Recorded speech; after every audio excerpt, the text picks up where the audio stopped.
Welcome to another episode of Simon Says, where facts come first. I'm your host, Jenny Simon. Today is an update day. We're going to be updating on quite a few things that went before. So sit back, relax, and get ready for your updates. Take a quick break and come right back. Thank you for tuning in to Simon Says. To ensure that you never miss an episode, click subscribe and make sure to turn on the notifications by clicking on the notification bell icon. See you at the next episode. So last weekend, I brought you a story of the so-called low-income housing project in Dumfries, Carriacou, where the minister responsible, Tantiglo, made a pronouncement that there were victims of the Hurricane Beryl sheltered in the Dumfries housing project. Lest we forget. Okay, I think the question was for Carriacou and Petite Martinique in the wake of Beryl. We have utilized some of the houses there for persons who have been displaced. Okay, so the houses are being utilized for some people who have been displaced. Okay, right.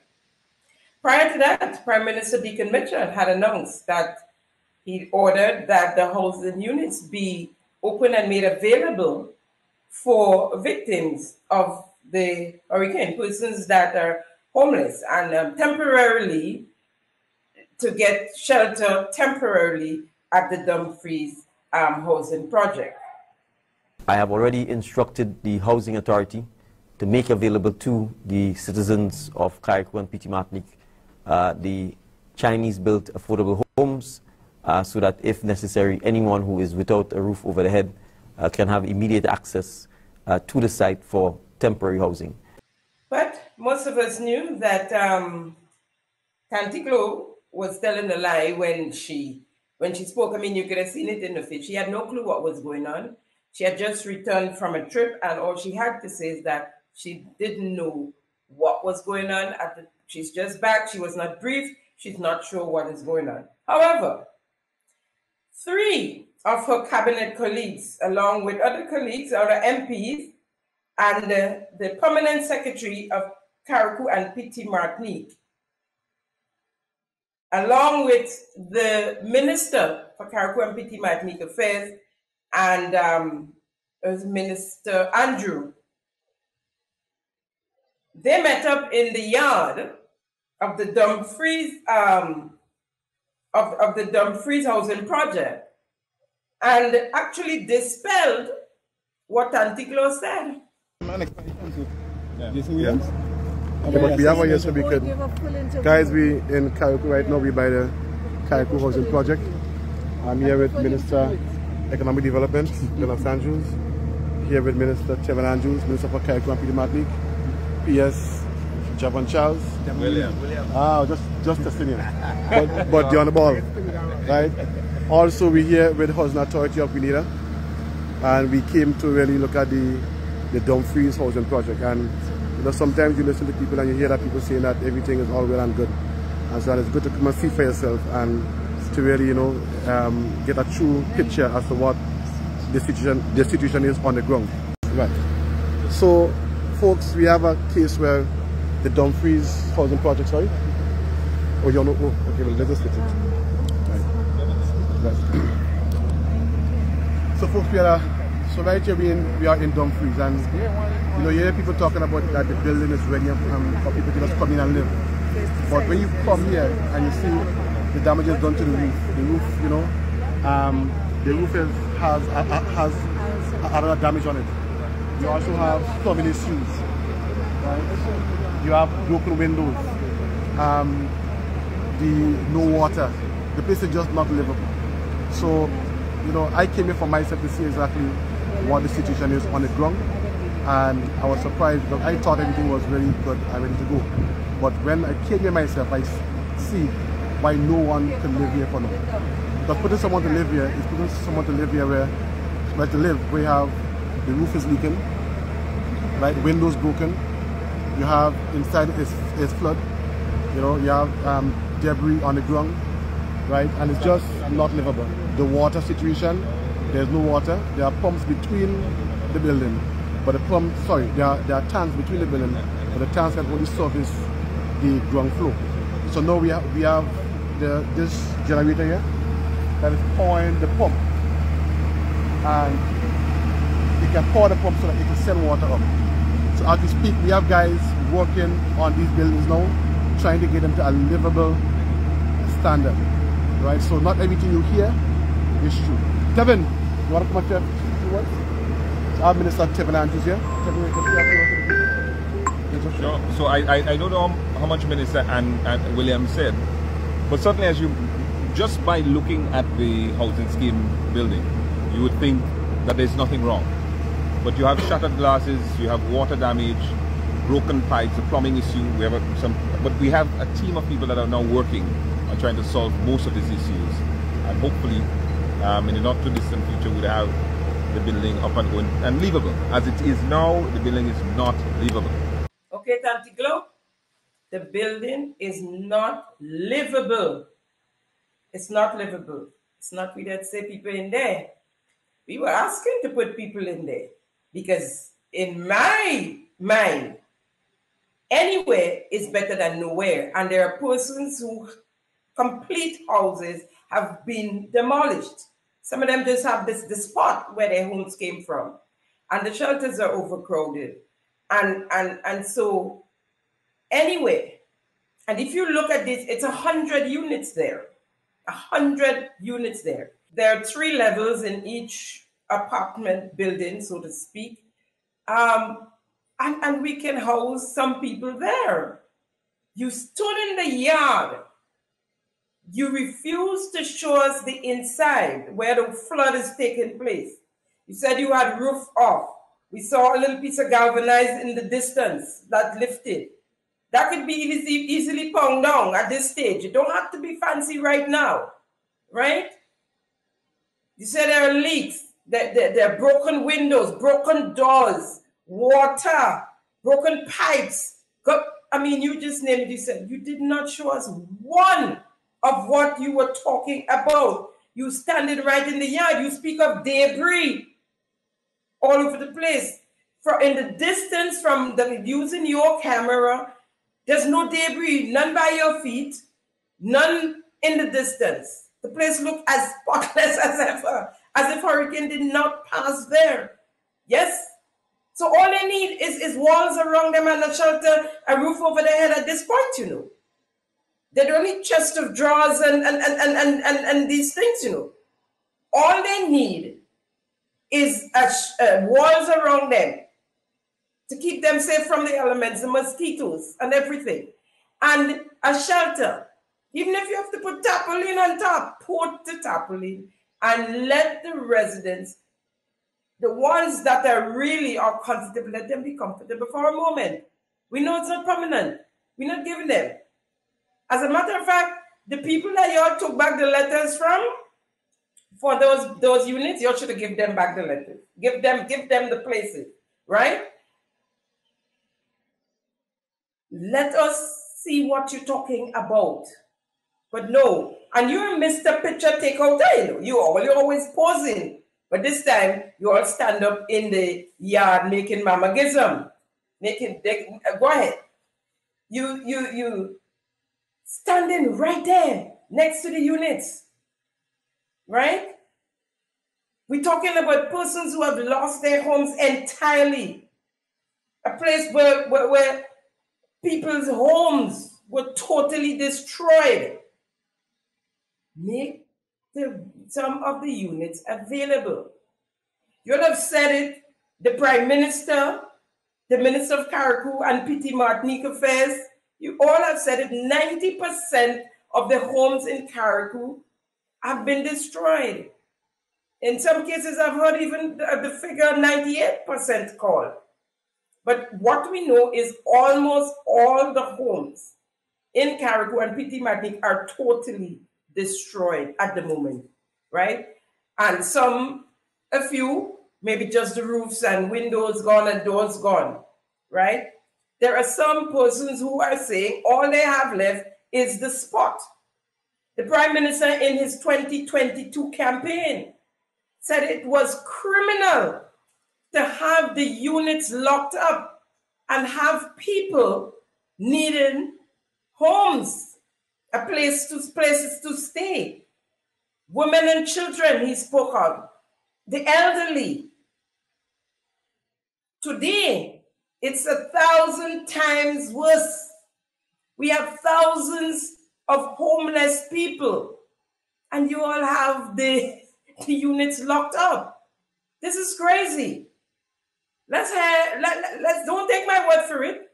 Let's hear Prime Minister Deacon Mitchell. Temporary housing while they can catch themselves. It is criminal to have a woman with children in those conditions, and you have the current housing scheme provided by the people of China still locked up, still closed up, an entire year after it was handed over to you by the Chinese government. So you prefer your people to remain homeless and to be on the street than to give them housing that was not provided by you, that was not built by you, but that is part of a grant from the Chinese government, yet you have security guarding the complex. The complex is empty, and our citizens can't even drive down to examine the quality of the housing.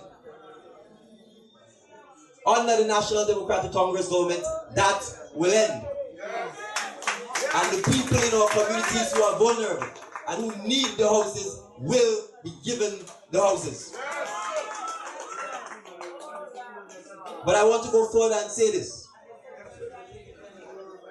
Folks, this was 2 years ago with no hurricane, right? 2 years and months, because that was during the campaign, that was before the election. The election has gone 2 years ago. We've had a massive hurricane. They said almost a category 5, right? Just a few inches or what, not sure the measurements, right? In measurements though, but it was almost a category 5 that hit Carriacou and Petite Martinique and the northern part of Grenada, mainland Grenada. And the people, there are some people who are displaced totally. As I said, they can't see nothing left of their homes, of their houses. Only dust and garbage. And you lock it up. You lock it up. And giving us some cockamamie story about flood and it's not livable. It's not livable. Question, to whom it may concern, be it Prime Minister Deacon Mitchell, Minister of Petite Martinique and Carriacou Affairs, Tevin Andrew, P.S. Javon Williams. Are there persons living in the unlivable units as we speak? Are there Trinidadians who came to help with the electricity living in the unlivable units? I have no issue with giving them some place to rest their heads, a little bit more comfortable than a shelter maybe, right? I have no problem with that. But don't be deceptive.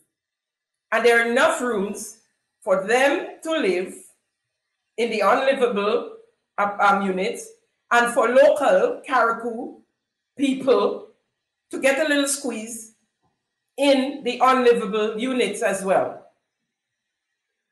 Because what we heard is that it's being saved for the foreigners and when they come. Most of them may come here. Give it to our people. Make them comfortable. These people who are coming from foreign countries, they're accustomed to that. They know what they're going to meet when they go to a hurricane, where a place where a hurricane have just passed.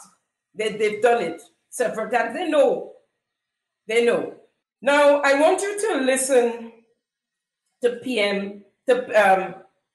Javon Williams in his explanation in defense of him having the police put out the persons that went in there for refuge during the hurricane, in the streets, in the rain, them and their children. This is his defense. Folks out there, it's just to be clear, the second day after the hurricane, I got a call stating that person was breaking into the building. So I immediately contacted the police to investigate the matter. So the police vehicle behind myself and a driver came to look at the situation. One of the policemen in the vehicle had an SSU guy. He had his gun with him. We came to the area, we saw the broken door with a lot of bags and so on inside the room. There was no one present. We looked around the building, we couldn't see anyone. Upstairs, there was another entrance with bags stored upstairs. The police decided leaving 2 persons to secure the area, and we left. So this thing about 10 men full of guns and so on, that is totally false. Persons was breaking and enter, damaging government property, and that is what we came to investigate. And that is just what the matter was. So one thing we didn't know before that we know now is that P.S. Javon Williams accompanied the police. We didn't even know that part. What we heard was he sent police to remove the people.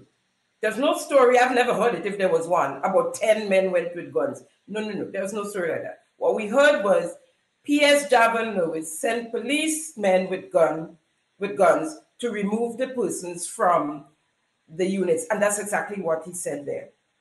They went, the police had guns. They went, they didn't see them, they saw their bags, and they left 2 officers there to do what? To guard the building or to wait for the persons to come back, the owners of the bags, to remove them. The bag's not there now, the person's not there now. So what was done? The police removed them. What did he come there for? You see, these guys just hanging out and having a good time. They're just having a good time, half pint, and you come here and run, and they're just having a good time. And we have work to do. You have to come and oversee the road in Chublu that's breaking up already. We're going to come to that later. What was said is what P.S. Javon came and said. Nobody said 10 men, and we didn't know that there was no count, right? And we don't know how many. You said you left 2 to do what? To wait for the persons who own the bags, right? To come and remove them. So thanks for reinforcing and to letting us know that you was a part of the group, of the entourage, the people who went after the persons who took refuge at the housing scheme. Folks, it's a movie. Lights, camera, action. The best actor, Prime Minister Deacon Mitchell. Best supporting actor, we know, Andy Williams. And the rest are just extras. The Prime Minister goes to Carriacou almost every day to stand and look at the tractors haul debris and pose for the camera, pointing out in the distance. You guys have ever wondered what it is that's in the distance that they're seeing that we not see? Because almost all of them, we could pull up photos of almost all of them when they're all in the photo ops. They're looking out in the distance, right? Look at PM Deacon there. He is looking out in the distance. It's like show and tell, in kindergarten, when the kids have show and tell. The Minister of MIT, Andy Williams, posted, and I quote, "This is not time for taking political credit. This is time for nation building." Here is the Minister of Carriacou and Petite Martinique Affairs.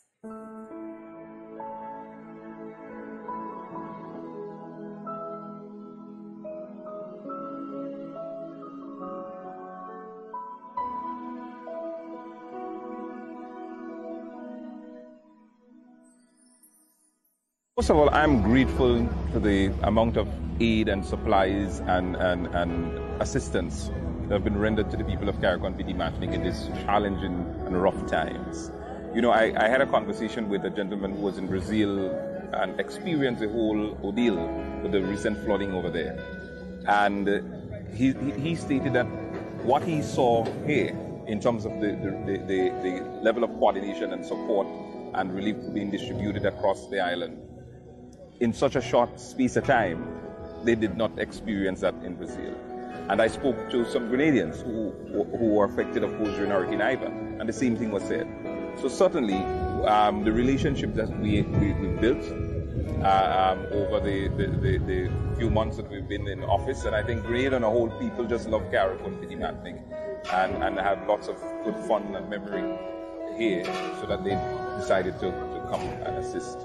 So certainly our regional partners must be commended. Trinidad and Tobago, Guyana, as you see, they've sent a whole load of stuff.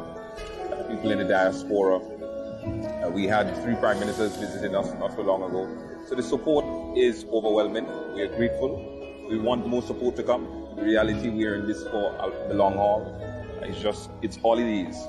And I believe that now we are getting some of the aid and supplies distributed evenly throughout the island, including Petite Martinique. The focus will now shift, leaving the distribution and aid up to NADMA, and shift our focus as government on the rebuilding and recovery efforts. Because we have to rebuild.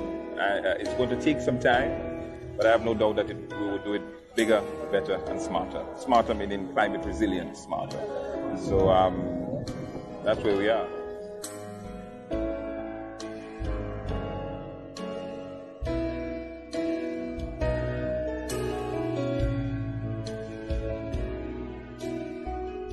Posing and grinning is not going to cut it. The reality on the ground in Carriacou and Petite Martinique is totally different to what you posing and talking about. You spoke to people in Brazil and you spoke to people in Grenada and it's from Ivan. What are you talking about? You sound just like your friend who gave you the sheet set, the tulip sheet set as a gift. Nonsense you're talking. And let's not forget, Ivan totally destroyed Grenada. You're talking about 2 small islands that you can't even control, that you have not yet put the lid on. And talking a set of crap. Stop talking, and as you all say, put your boots on the ground and see and feel the reality. So right now you're comparing Ivan and Beryl. Is that what you're doing? To look for prominence? Stop the chatter. We had enough of the chatter. I don't even want to look at news, local news. Chatter. And when you speak to someone who went up there on their own, not connected to you guys, you hear a totally different story. And when you speak to someone from Carriacou and Petite Martinique, well, their troubles start. We're not going to sit here and let you compare Ivan with every little thing with Beryl. Grenada was totally destroyed. I mean, for want of a better word. I remember thinking, there's no way Grenada can rebound from this. When I got back to Grenada 5 days later, 6 days later, and saw the devastation, I didn't think that Grenada could rebound from that. And I would say the level of destruction, Grenada rebounded in short order. We didn't have CRIF.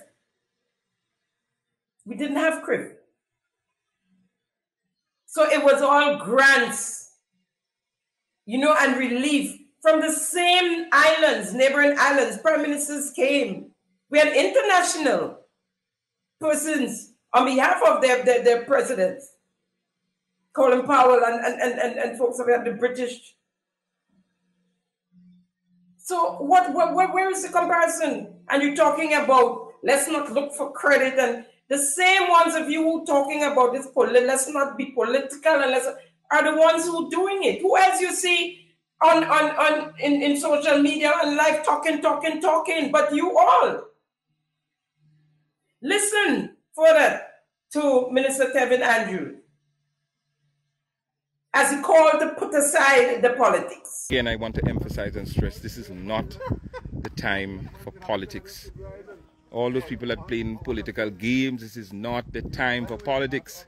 This is time for us to come together as one people, to unite for purpose, to help rebuild our beautiful tri-island state, Carriacou, Petite Martinique and Grenada. So, I love each and every one of you. I thank you. Thanks for the support, thanks for your prayers, thanks for your concerns, thanks for your good wishes, thanks for your encouragement. Have a good one. We're leading from the front. We ain't hiding on no battleship. We're leading from the front. All of us united together as one. And while this is the early days of the hurricane season, we had Beryl. I just pray God we ain't get Isaac. That's all I can see. But we all in this together and we will rebuild. Andy, I think I finished the time. So boots on the ground and we all together. Boots on the ground. One team. Redhead, we're ready. Ready. One team, united. One team, unity. Unity For purpose. You understand what I mean? That's what. Yeah, having a big party. That's all this is about. Show and tell. Show and tell. The irony of it all is that they are the ones politicizing the whole thing and hoping to ride on the back of Hurricane Beryl to gain political mileage. They are the ones. But let me say to you, Tevin Andrew, Miss Beryl Isaac spent 50 years, 50, in the public sector consistently, 50. She entered the public service in June 1968, retired in 2009, but stayed on with the Tillman Thomas NDC as a consultant from 2010 to 2012. Came back as cabinet secretary in 2013 and stayed on through 2020. She then went on to be chairman of the Public Service Commission up until 2023 when this NDC came in. She worked under them, under every government that passed through Grenada. Ms. Isaac can easily be your grandmother, Tevin Andrew. She's a walking institution. You have no respect. You show no respect over and over for persons generally, but especially seniors. This is not somebody to and as a matter of fact, this is not the time for Papi show and for that kind of rhetoric. You forgetting you're the representative of Carriacou and Petite Martinique. You're not some little boy that just come up from Grenada or come to help and you're having a good time. Mind your business. God works in mysterious ways, young man. If the destruction of Carriacou and Petite Martinique did not change your perspective, then there's no hope for you. There's something called divine intervention. The action by God getting involved in a human situation in order to change it. Food for thought. The deception is too much. It's glaring. I watch as you broke down in one of your many lives in tears, stating that you lost everything and that you and your family are homeless. Let's hear you. I heard some people talking, listen, I'm homeless. My mother is homeless. My family, most of the family members are homeless. Your sister is by us. And they have to stand and wait for the truck the same way like everybody else.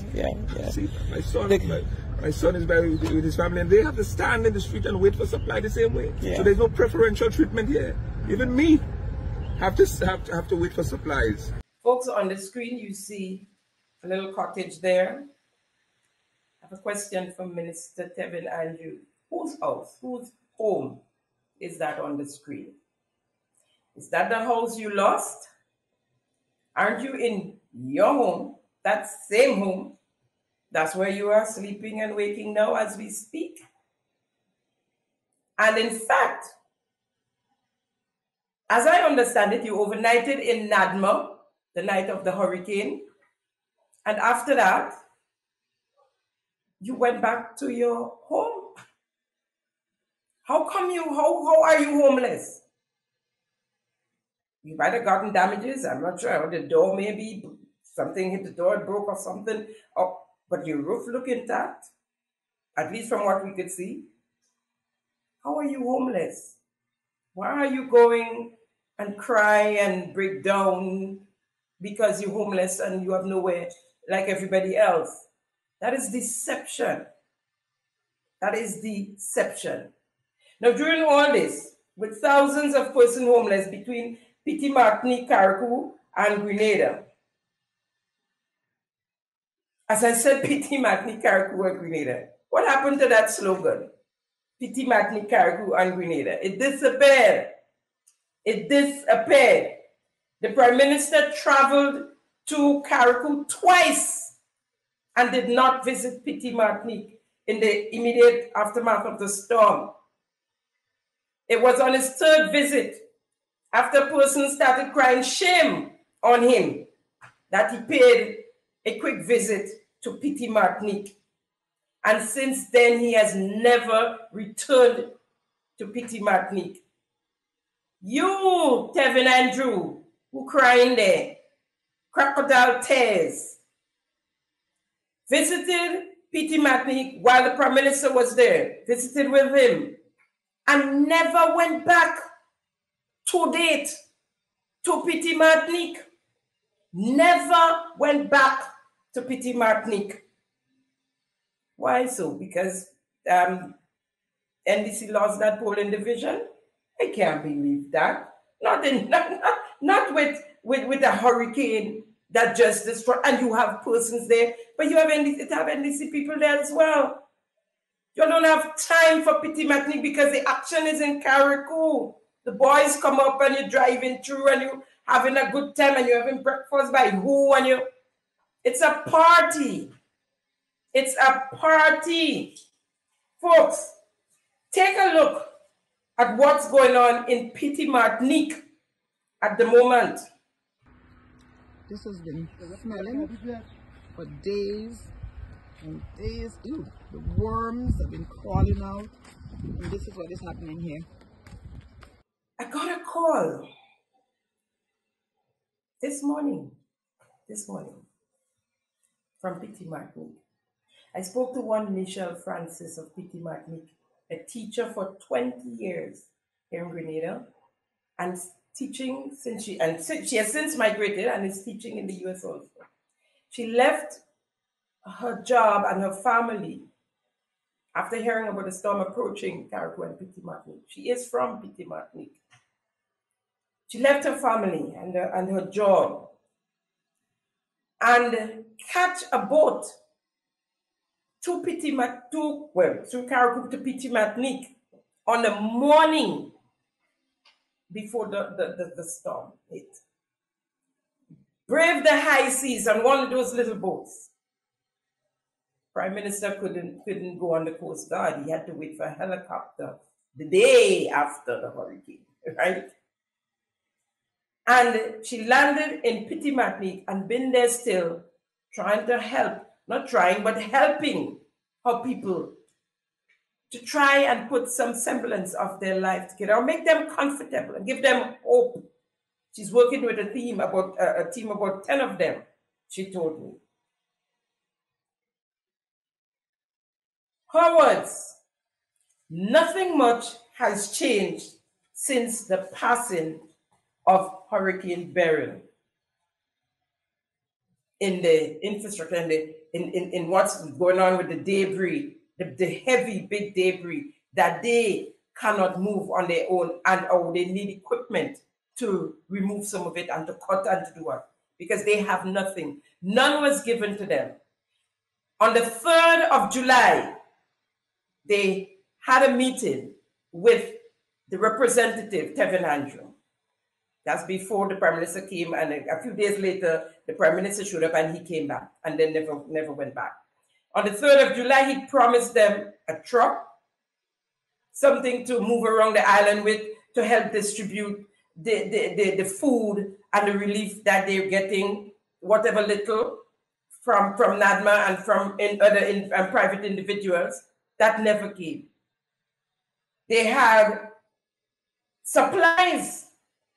As the member of parliament himself said, they have endless supplies now, and they were sending supplies to Petite Martinique. Not enough.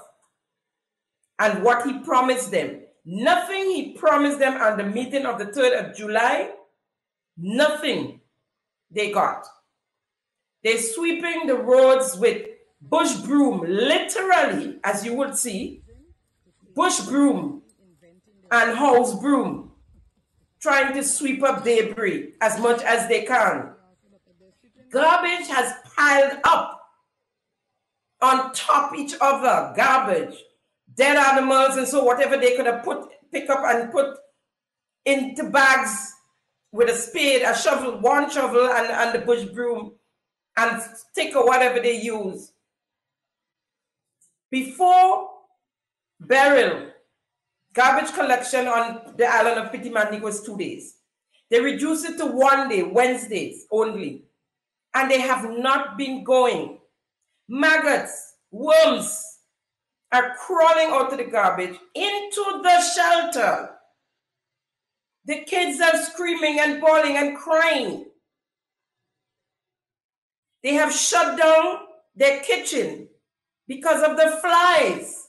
So many flies. And the flies, of course, you know, they're into the dead animals, wherever, and then flying around. She is worried about the sanitation and said to me, if something is not done quick, they are going to start to lose lives. They lost no one during the hurricane. Rats and rodents on a whole are running and having a feast all over. And up the hill and down the hill and across, you know, they have this 1 or 2 roads filled with garbage and debris. And the minister responsible for Carriacou and Petite Martinique, that he's not just a minister, he's a representative. He is the MP. Has not been visiting Petite Martinique. They have no internet, so they are still cut off from the rest of Grenada and the rest and the world. They have no internet. The lady told me she brought a satellite phone, came with her, I guess, when she landed in Grenada. Mr. Walters in NADMA took it. Well, she didn't mind. She said, okay, if you could help out in some way. He never even called back one day to see if she's alive and how she's managing. I mean, you'd see for yourself. Look on the screen, the garbage pile up. The people are doing the road workers, you call them cleaners, they're in slippers and socks, Crocs and socks. They have boots, still tip boots and stuff that I understand have been given out. Petite Martinique have none. They're using, I don't know when last I saw a bush broom, bobok broom, an ordinary house broom that I guess they got blown away and they find it and they're using to sweep the streets. Rats and rodents, folks, well, rodents, they have no means to distribute the relief and the food. They're going by foot, sending people around with these bags and whatever else, heavy items to take to persons who cannot come out to them. She goes to the police station to get some internet so she can call or whatever they're using there so that she can call her family in the US to make them know she's okay and stuff, and to check on her kids. Just for all, the minister can be seen recording lives and Petite Martinique, and things have been to Petite Martinique, and it's all a show. It's all a show. Talking about the multiple supplies that they have, and everybody's getting now because the roads are clear. Folks, it's not good. It's not what's going on in Petite Martinique and Carrefour. Forget the glitz and the glam, because that's glitz and glam. They dress up and they wear the vest and they come out and they talk and they talk and they talk. Every minute in your head, every minute in your face. There are persons that are still homeless. There are persons that are still wetting, rather go in the little whatever, even if it's below the step. They are wetting when it rains.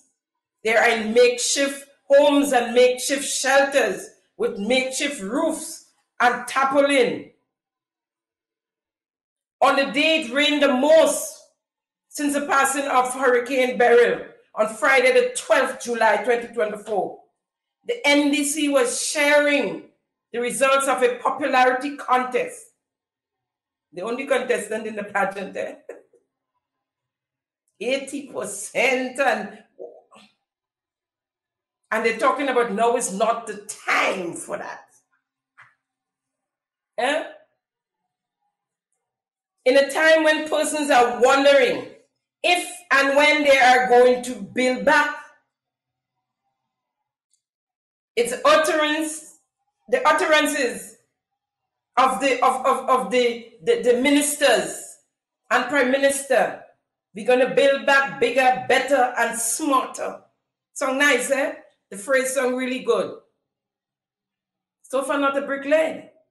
You're still cleaning. When asked about timeline, you don't even know about timeline. I mean, how do you work without a timeline in something like this? You may not meet the timeline, but you have to have a timeline. But that's a story for another day, because it's overload. It's overload, right? Going to build back better, smarter, bigger, better, and smarter. I like it though. It sounds really good. One of the leaders, well, in fact, a Prime Minister Roosevelt Skerrit, visited in the aftermath of Beryl. He came through Grenada and then went on to St. Vincent. Prime Minister Skerrit assumed office on the 8th of January 2004, 20 years ago, and is still Prime Minister today, Prime Minister of Dominica. 4 terms. He is a wise politician, and in his wisdom, this is a snippet of what he had to say in a press conference as he visited St. Vincent a few days ago on Tuesday, the 16th July, 2024. When hurricanes like this affect us and we have to leave those experiences, one understands how we feel as a society and how we feel as a people. That you now have St. Vincent and the Grenadines, as we're here, have to mobilize the resources required to restore lives and livelihoods. And as we always say, this is a war that's taking place. But we did not provoke the war, but we are suffering the consequences of the war. I have said I have no difficulty if a country decides that it wants to mobilize billions of dollars for Ukraine, which is fighting the war.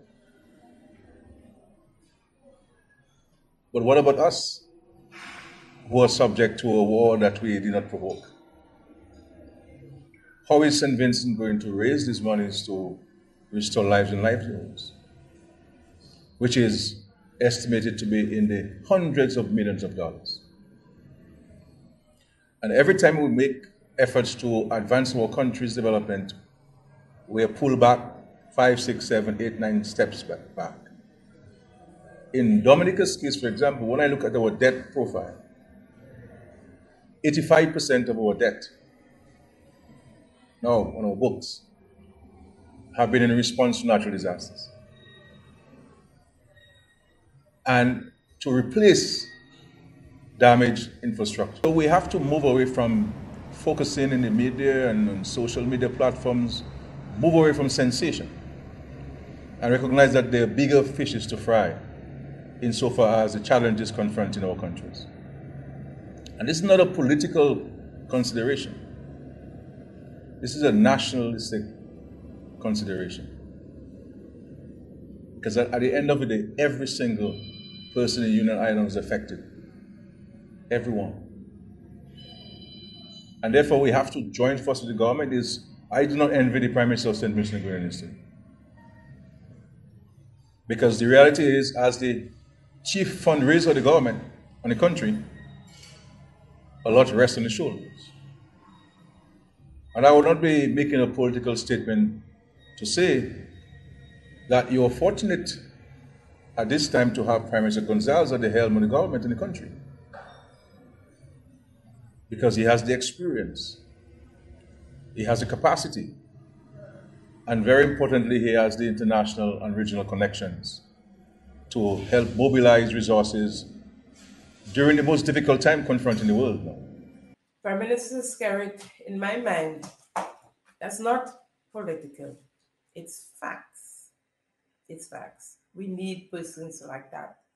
No, you need experience and connection, you know, to get out of this state of affairs at the moment. More food for thought.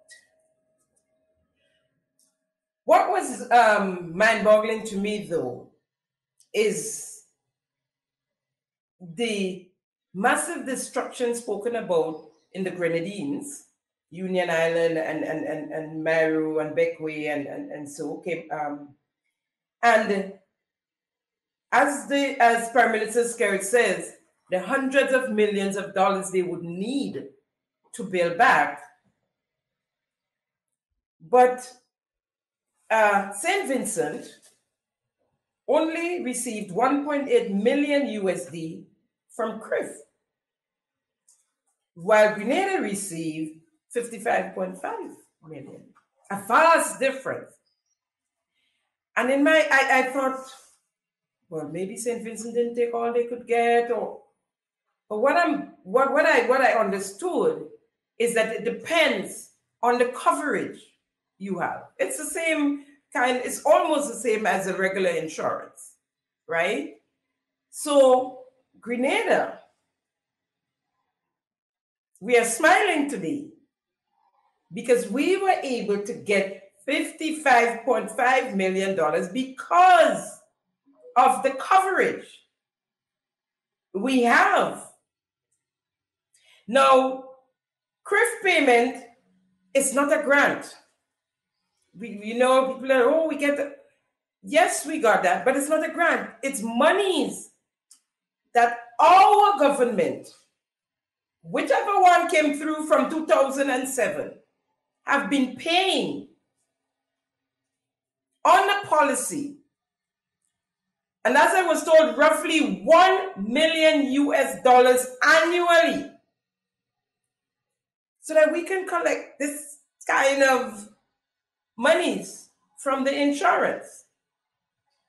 If you look on the screen, you'll see a couple of invoices of how Grenada has been spending monies so that we can be blessed with that $55.5 million US today. My investigation revealed that the payout is limited to the type of policy and the coverage that any given country would have taken out. Now, COAST, C-O-A-S-T, is a separate coverage that was also taken out by the former administration for the fishing sector. And the fisher folks were able to receive $1 million USD under that separate policy. If you look on the screen, you'll see a table that shows the areas we got coverage for. And even with my receipts, you still don't have to take my word for it. Here is the Chief Executive Officer of the Caribbean Catastrophe Risk Insurance Facility, CRIF. CRIF, formerly the Caribbean Catastrophe Risk Insurance Facility, was established in the year 2007. Grenada was actually one of the very first members, the first of 16 Caribbean countries that participated in the program. Grenada is very important in the context of the establishment of CRIF.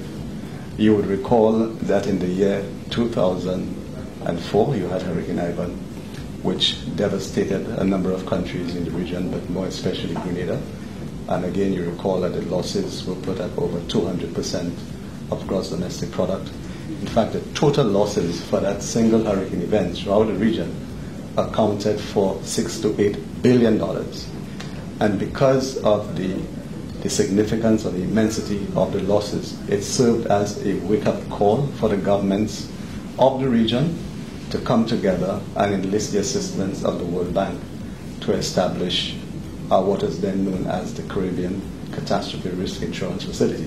Grenada purchased para-risk insurance for tropical cyclone as well as earthquake.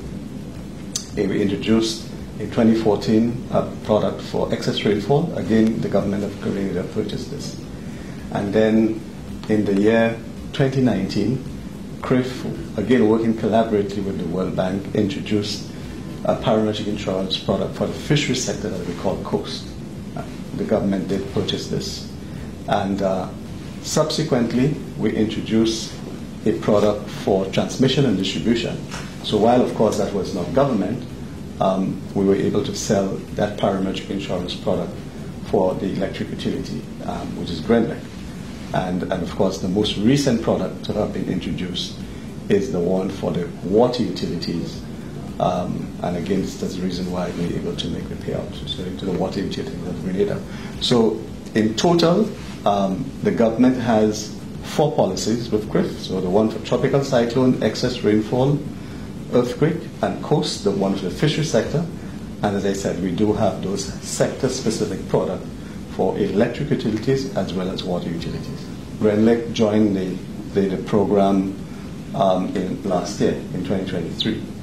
And because of their participation and certainly the impact of tropical cyclone Beryl on Grenlick, particularly the transmission and distribution, Grenlick was able to benefit from a payout of $9.3 million US. And I should say that this is actually the very first payout to any electric utilities in the region.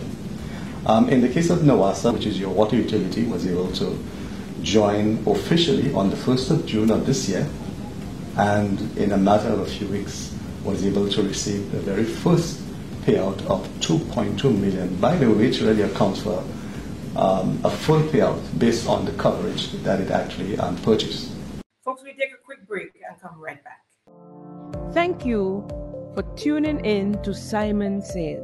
To ensure that you never miss an episode, click subscribe and make sure to turn on the notifications by clicking on the notification bell icon. See you at the next episode. Welcome back. Now, according to the gentleman, Grenada, among other islands, I think he said 16 of them, signed on to CRIF. Oh Lord. just to give the former administration the praise they deserve for taking that initiative is an issue.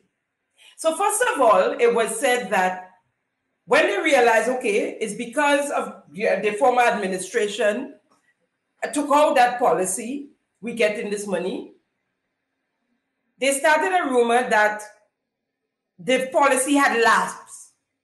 And it's when NDC came in, they brought it up to speed.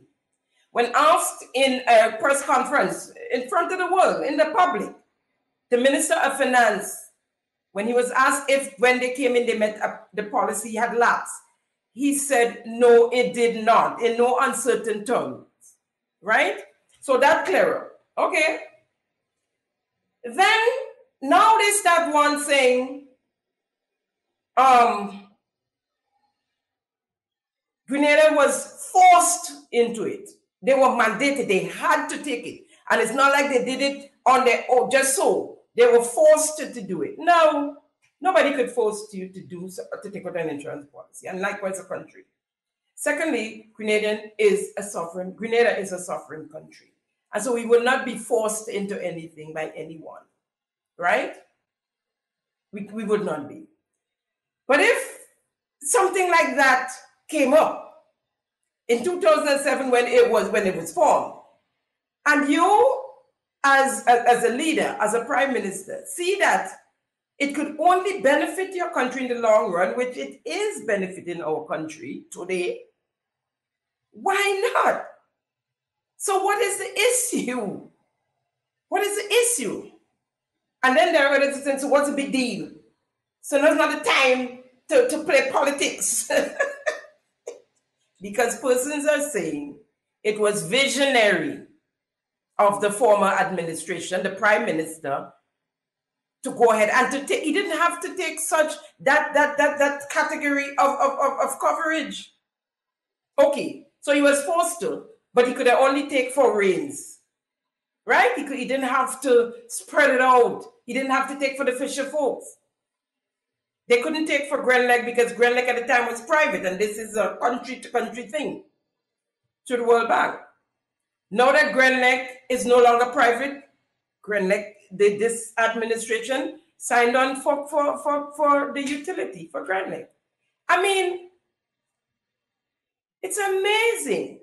But no, because this is the administration, this is the prime minister, they said did nothing in 23 years.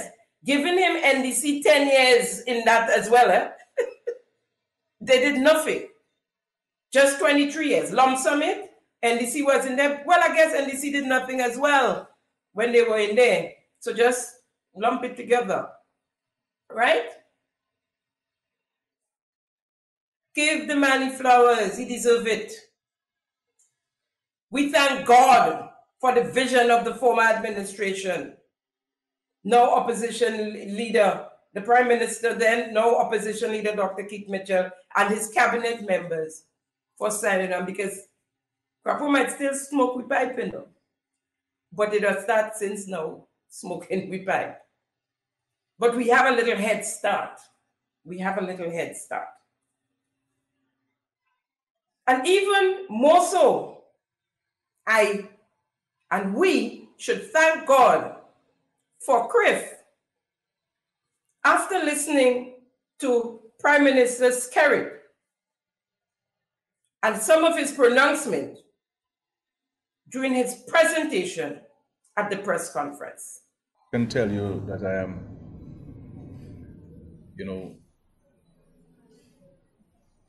very upset with the international community, with the developed world, for their reluctance in taking on their responsibility in a serious manner. We have been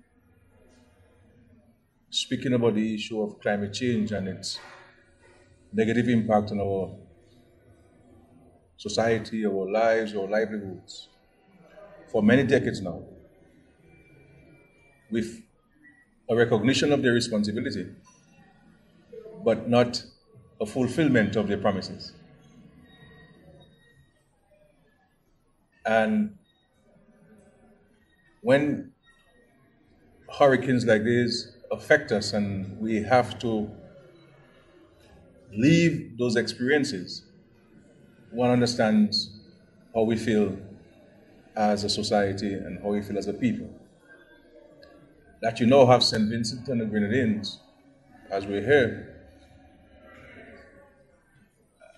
have to mobilize the resources required to restore lives and livelihoods. Because the coverage was not as enormous as ours. So they get a $1.8 million US dollars, right?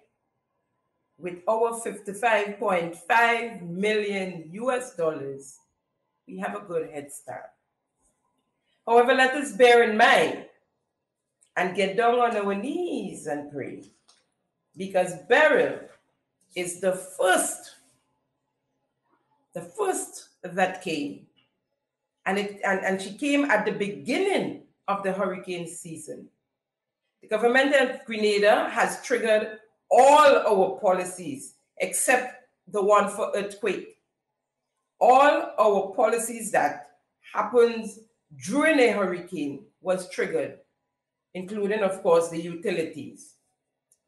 So we are literally maxed out. God help us for the remainder of the season, which is said to be a very active one. God help us.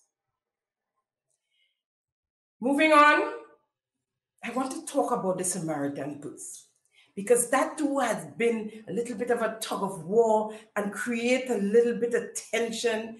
And these people are not accustomed to that kind of behavior. They go to countries around the world helping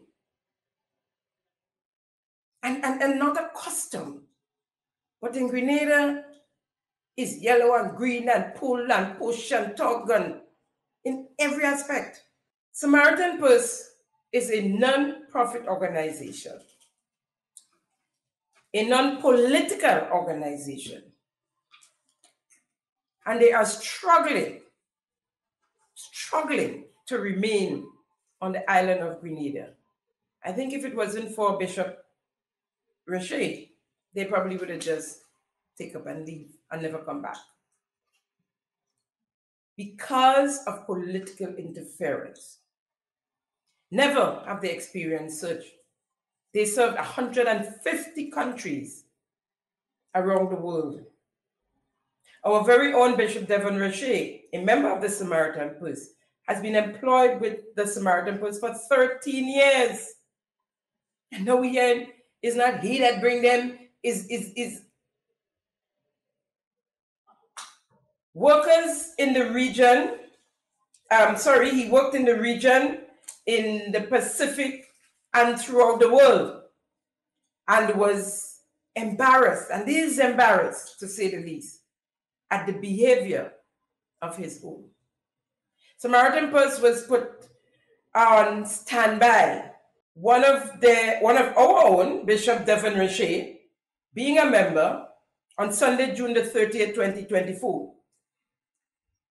Since Grenada was on hurricane watch and we were told that the hurricane was heading directly towards us, call up his people and say, well, get ready. However, try as they may throughout Sunday, Monday, to get in touch with the local authority, the government of Grenada, it was to no avail. They could reach no one. So, it was a hurricane. I don't know, but the ambassador got through. They wrote to the UN ambassador, Tally Francis, indicating to him that they're trying to reach someone in the government with no avail so that they can get permission to land on the Morris Bishop International Airport with their supplies. And you know they've been using helicopter from there to Carriacou and stuff. The people, I mean, they got it together. They got it together. They have a plan. And so the ambassador called back, Ambassador Tally Francis, wrote back, I should say. I'm guessing that's by email, saying to the Samaritan Purse that it's okay, the permission granted. He got through to the government and permission granted, and it's okay for them to come through. And this is how Ambassador Tally Francis got in the mix. But all of a sudden, it's because Bishop Devon Rache was a minister of government. He was a senator under the New National Party reign. And so he's NNP perceived. They don't know who he supports now. They don't know who he voted for, but he's perceived NNP. And so they don't want that. They don't want that. So they're trying to make it look like he has nothing really to do with Samaritan Purse, and that it is Ambassador Tally Francis, and I don't know how Terry Forrester get into the mix as well. But his name calling as well. And it has nothing to do with Bishop Devon Rache. Not sure how Terry, as I said, got into the mix, but those two gentlemen had nothing to do with Samaritan Purse. Really, nothing.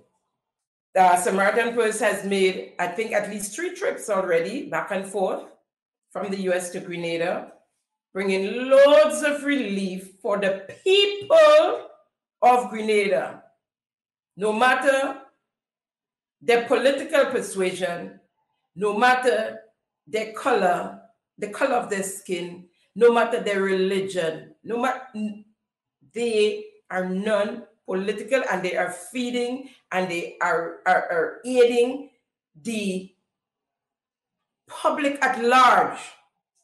They put up a field hospital in Carriacou. They have a helicopter that goes from Carriacou to Petite Martinique.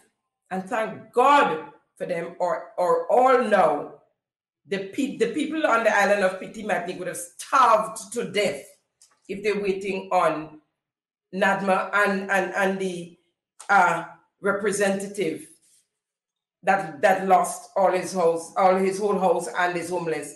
I guess that's why he can't get to Petite Martinique. He's homeless. Is that the same one who's on live every day, 3, 4, 5 times a day? I guess not. He probably won't be for much longer.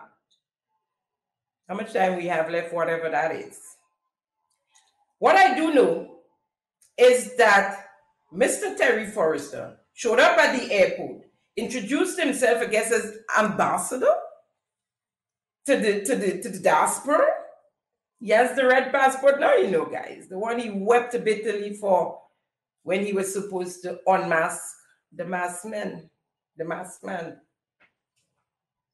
Look in the mirror. So, yeah. So he went to the airport to tell the Samaritan Purse people on the ground that GIS was on their way to interview them. Nothing from GIS, nothing from the government of Grenada, Terry Forrester showed up. It's like, do what you want. Do what you want. Do what you... I could sing, you know. Everybody do what you want. Anybody doing anything, saying everything, showing up, taking things here, putting things there, going with generator, going with chainsaw. All you wait. All you wait.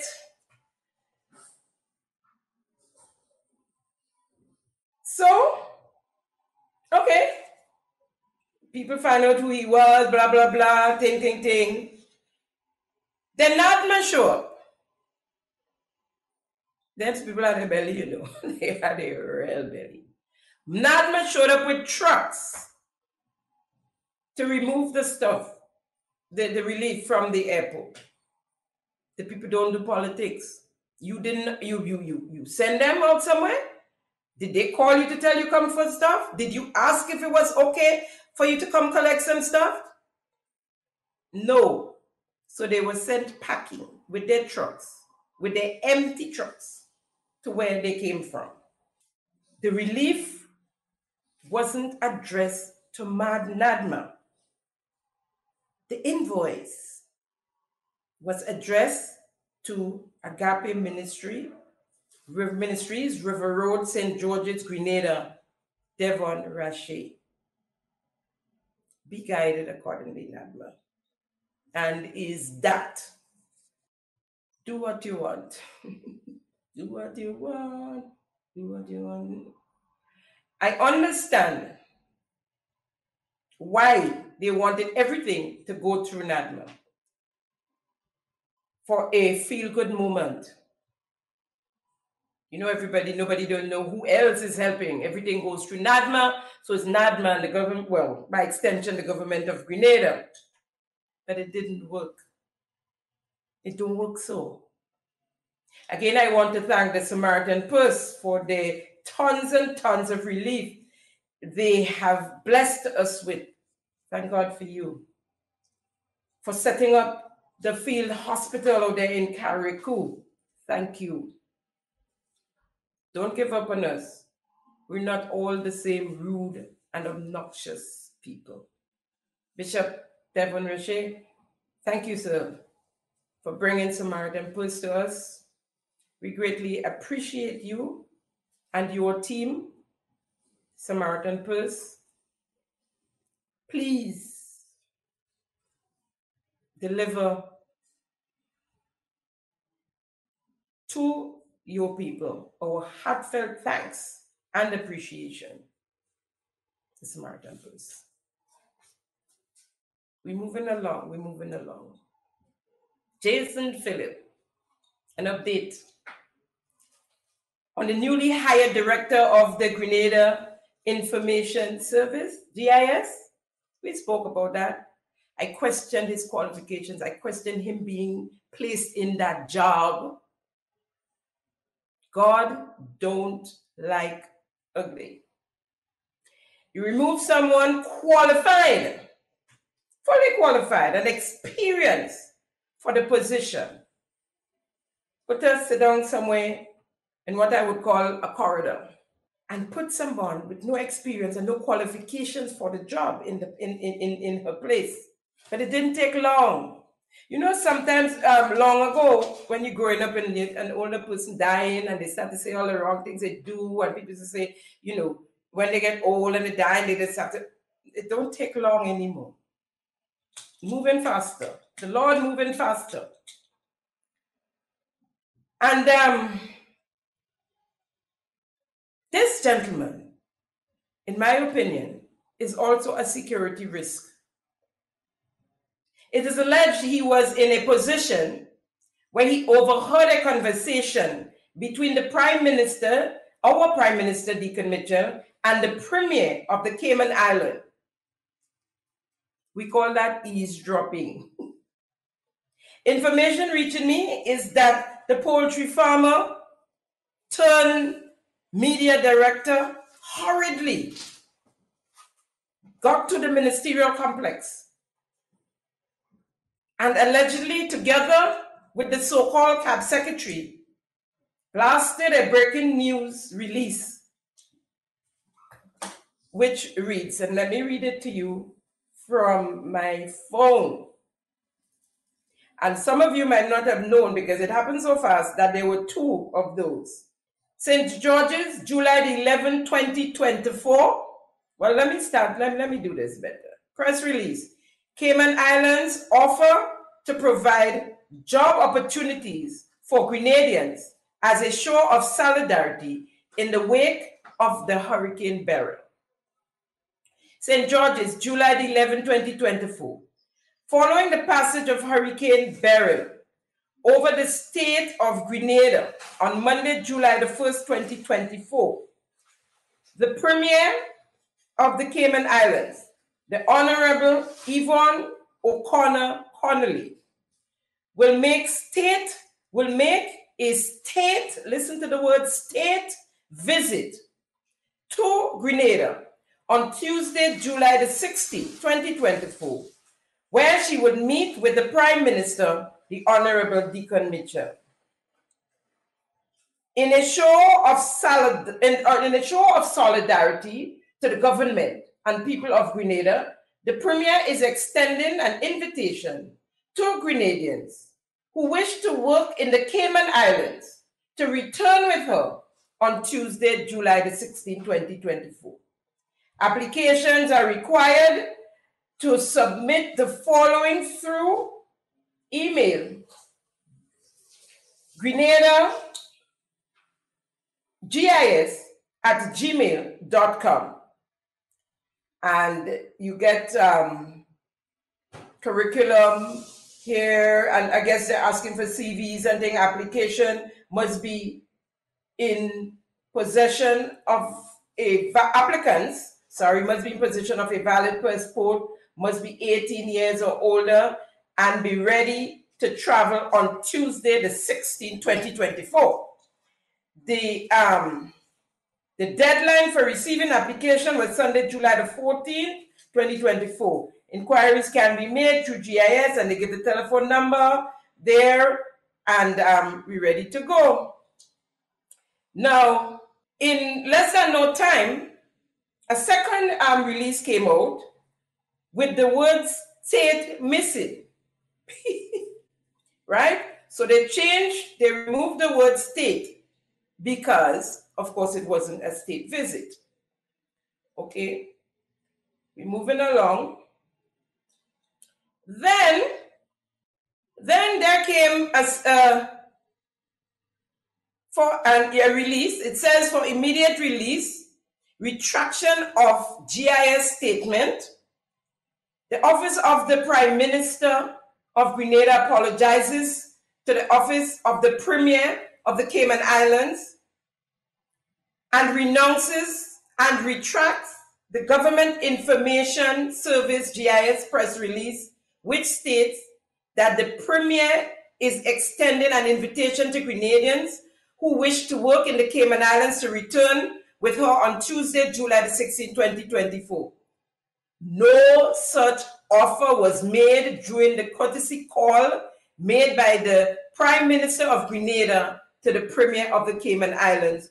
During the call, the Premier expressed solidarity with the people of Grenada on the devastation caused to Grenada, Carriacou, and Petite Martinique, and offered relief assistance to Grenada and St. Vincent and the Grenadines. The rest of it you can read, it would be up on the screen, but in no uncertain terms. So I would like to know where the egg trucker got his information from that is totally different to the Premier showing up with a little cash, I think it was $300,000, and some relief for us. Okay? So then there came another release from GIS, and it says retraction of GIS statement. St. George's, July the 12th, 2024. The press release by the Government Information Service GIS on July the 11th, 2024, titled Cayman Islands Offers to Provide Job Opportunities to Grenadians as a show of solidarity in the wake of Hurricane Beryl, was incorrect due to an internal miscommunication. That's a lie, and that is deceptive. Okay. As a result, a retraction has been made by the Office of the Prime Minister to clarify same. But here it is. As Director of GIS, I assume responsibility for any action that is taken by my team and/or what is published thereof. We do recognize the importance of accuracy and the negative impact it can have on the people of Grenada. The matter has been resolved, and the Office of the Premier of the Cayman Islands has been notified, and all necessary measures to protect their reputation in this matter are being taken. The rest of it you would read on your own. Hello. This gentleman is now trying to make it look like the workers at the GIS was a part of his show-off blast. Not true. They knew nothing about this here. So to make as if you just accepting responsibility because you're in charge is very deceptive. But there are some things that come together. Growing up, you used to hear your grandparents and your parents saying something like a liar is a thief and a thief is a liar. That's what my grandparents and parents used to say. That's all I say here. I just remember that, and it just came to me. A state visit. They don't even know what a state visit is. Between the two of them, who concoct this story, they don't know what a state visit is. Who? Which country have a state visit in the middle of a devastation when 90% of your people are suffering on two of your islands and part of your mainland?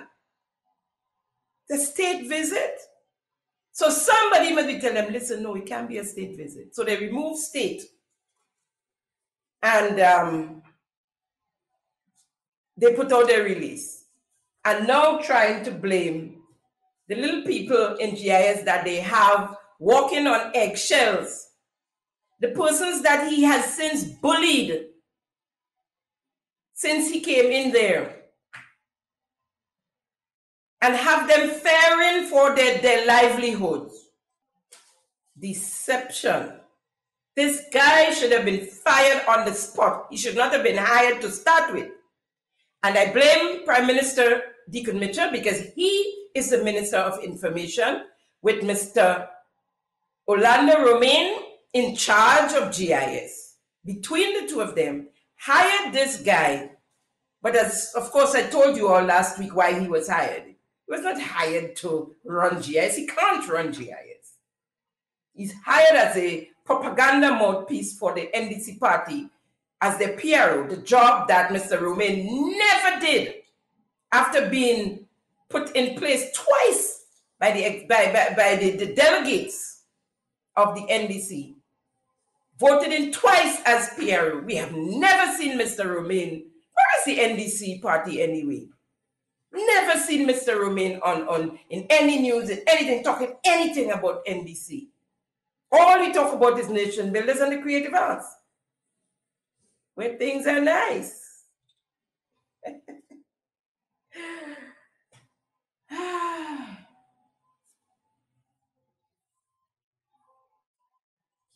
Folks, we're not in a good way, you know. We're not in a good place. We're not in a good place. Jason Phillip should be fired from the GIS for whatever his position is. If NDC wants to hire him, hire him.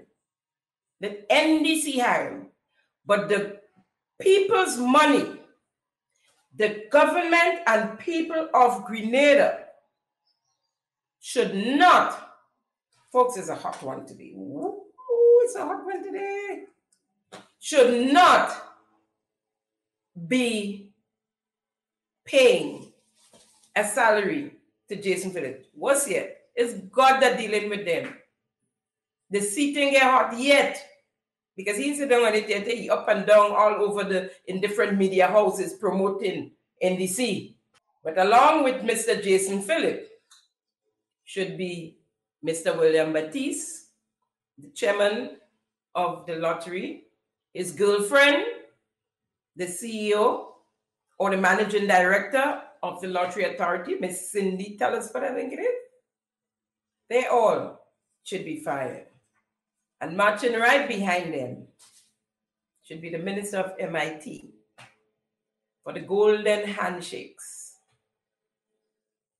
and the mafia behavior. Go in and collect monies from contractors in exchange for the job. Corrupt practices. One morning about 3 weeks ago, the people of Chubu woke up to barricade roadblocks because roadworks was about to begin on the Chubu Road. The bypass road was in a worse off condition than the main road, but that's the road they had to use while the road was being fixed.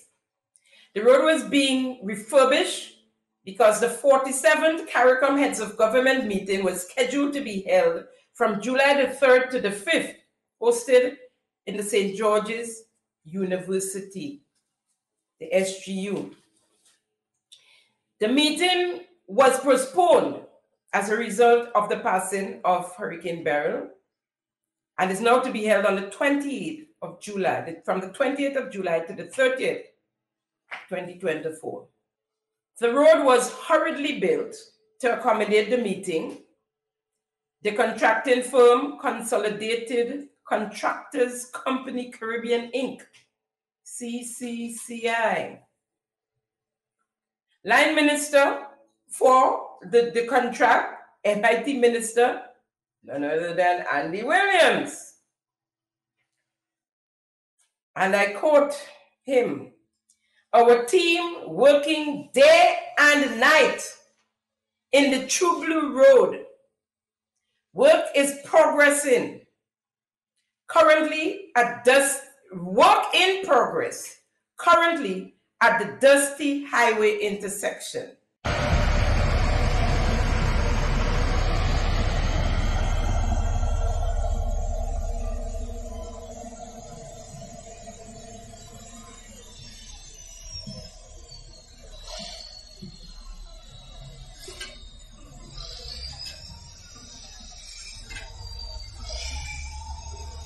Making dark then. Work continuing, man. Work going on. So with this lovely post, the fans running as usual. And one lady commented, "We didn't win the cup in hockey in Canada." Of course, you're in the diaspora. Most of them who comment are in the diaspora. They don't live here. They don't know what's going on. And they don't give. They don't care about what's going on in Grenada. We didn't win the cup in hockey in Canada. But Grenadians did by voting the NDC 2 years ago. Andy, your hard work, I'm quoting here, right? Never go unnoticed. You for country, my brother. In the diaspora, they have no clue what's really going on in Grenada. Folks, the road isn't even used for the purpose it was intended as yet. And it's already broken in several places.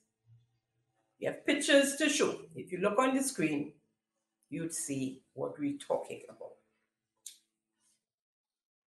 And this is why there is something called science.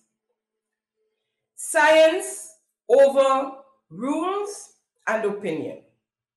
Can Andy tell us who was the supervising consultant on the road? Who was the quality control supervisor?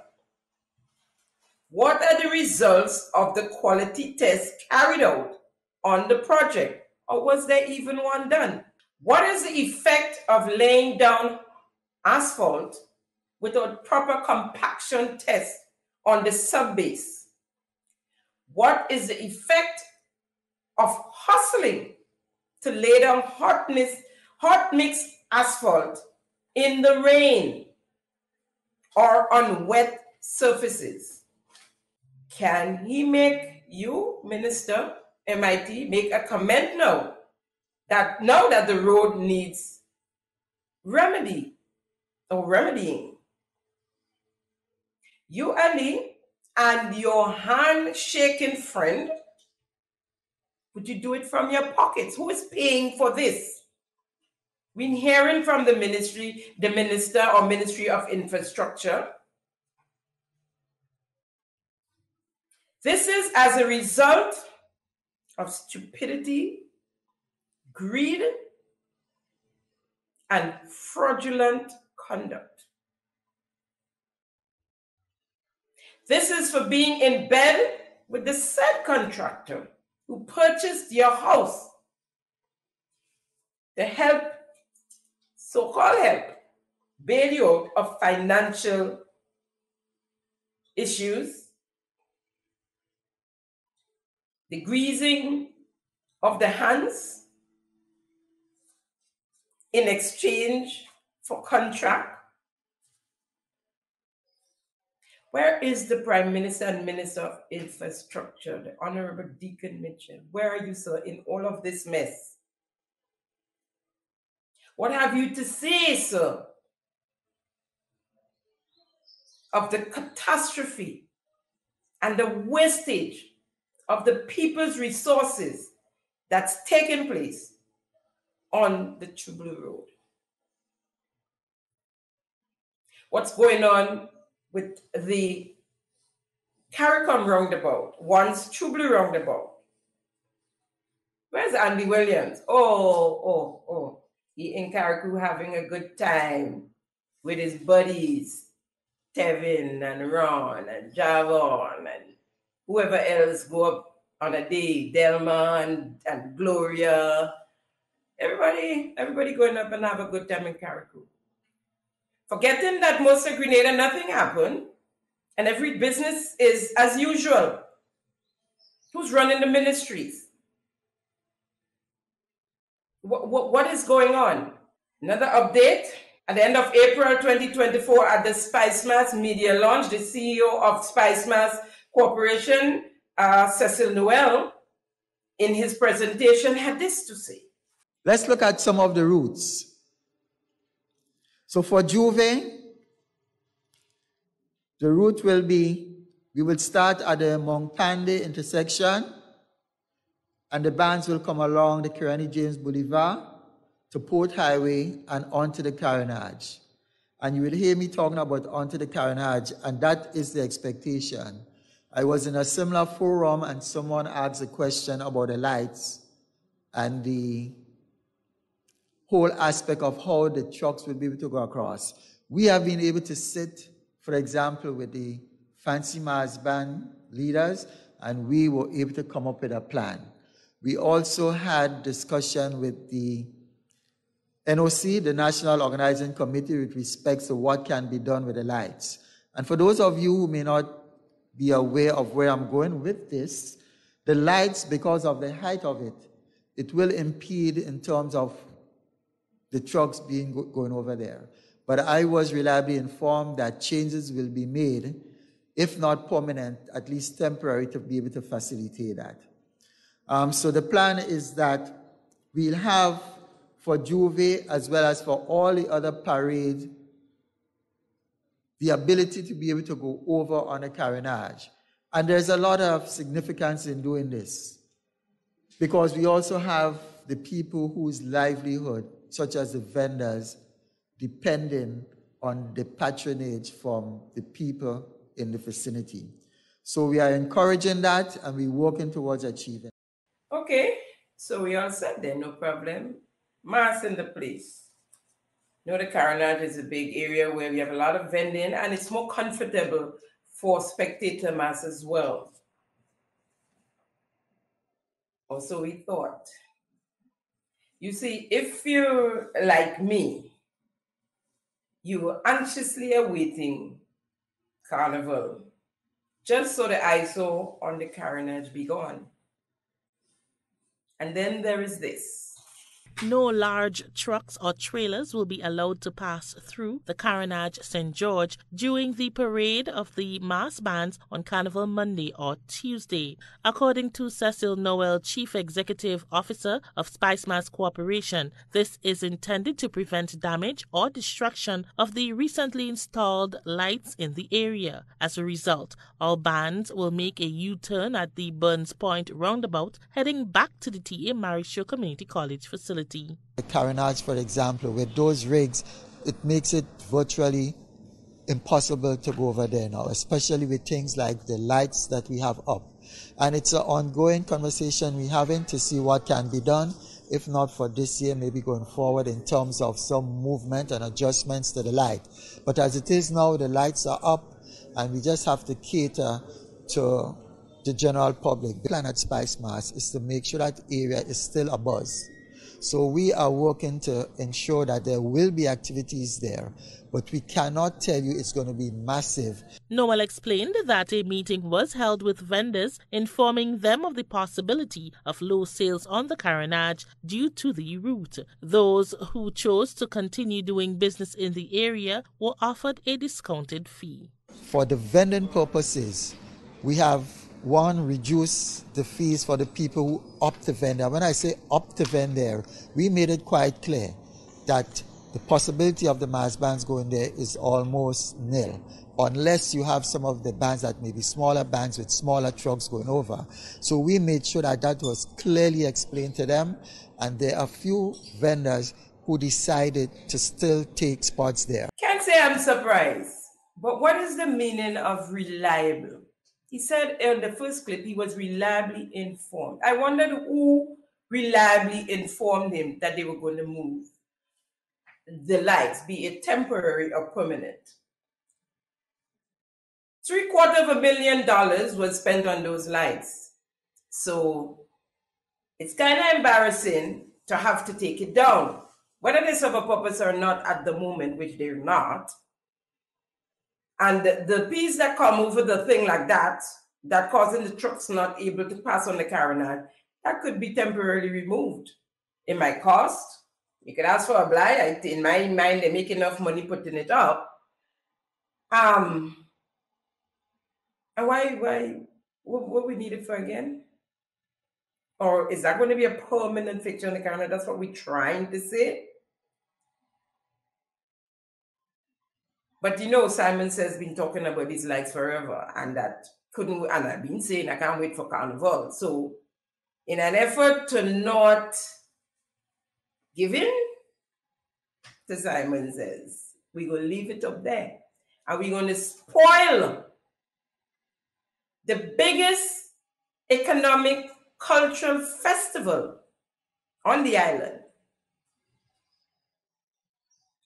Right? With some lights that we put up for a one-time thing, because we could only turn 50 once, right? So when you are putting up the lights, I mean, people mind, your eyes don't go further than the tip of your nose. You know the Carnage is where it happens for Carnival, all the splendor and all. You put it up knowing, I don't know if some of you might remember, I spoke about it when the lights were going up and said, so that's it for Carnival on the Carnage, right? And it seems as though that's it for the Carnage, for Carnival. So we are willing to spoil one of our biggest product, economic product, which